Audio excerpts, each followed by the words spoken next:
Here is something that will reframe every conversation you've ever had about gut health. When your gut bacteria run out of fiber to eat, they don't go dormant, they pivot, and they start consuming the mucus lining that protects your intestinal wall. This isn't a metaphor, it's a documented biological process. A study published in Cell showed that when fiber is scarce, gut bacteria actively degrade this mucus layer, the same layer that separates the contents of your gut from your bloodstream. When that barrier thins, bacterial fragments and inflammatory signals can pass through more easily, a state researchers call increased intestinal permeability.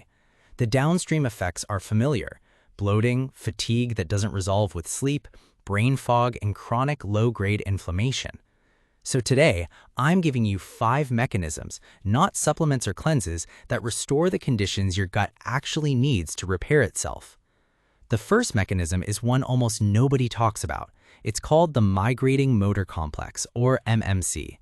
Think of it as your gut's internal street sweeper. It's a wave of muscular contractions that moves through the small intestine, clearing out leftover food, dead bacteria, and debris and pushing them into the colon. Here's the rule. The street sweeper only runs when the street is empty. Your stomach needs to be empty for about 90 minutes before the MMC even starts, and the full cycle takes another 90 minutes to finish.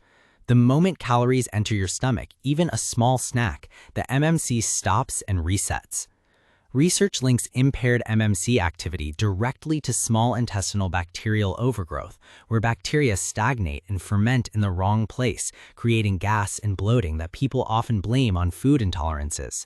The fix isn't a pill, it's spacing. Meals spaced 4 to 5 hours apart with no snacking allow at least one full cleaning cycle to run. And that stomach rumble between meals when you aren't truly hungry may actually be the sound of the system doing its job. The second mechanism treats your gut as an ecosystem. Ecosystems collapse when diversity disappears. Your gut houses tens of trillions of bacteria, and different species eat different plant fibers. The bacteria that feed on onions are not the ones that feed on walnuts, berries, or beans. Most people rotate the same few vegetables every week. That feeds a narrow group of microbes and starves the rest.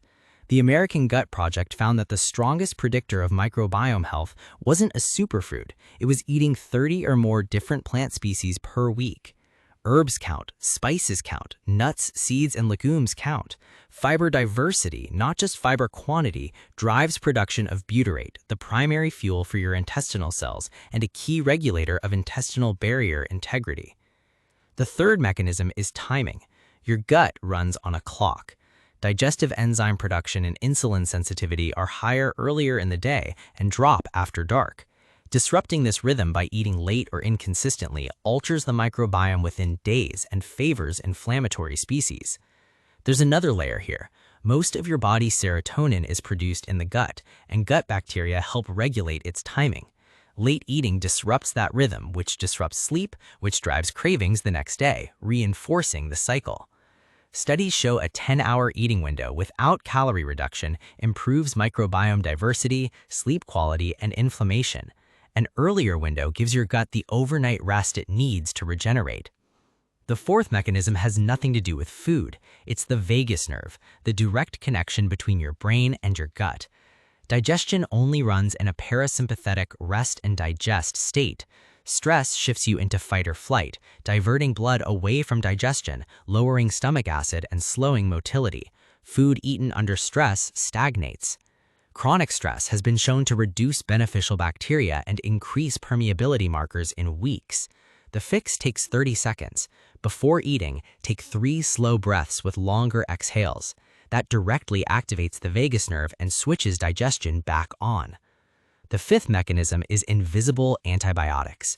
Pesticide residues, chlorinated water, and antibiotic residues in non-organic animal products all exert low-grade antimicrobial pressure on your gut every day. The strategy here is defensive. Choose organic for the highest residue produce and use a simple carbon filter for drinking water.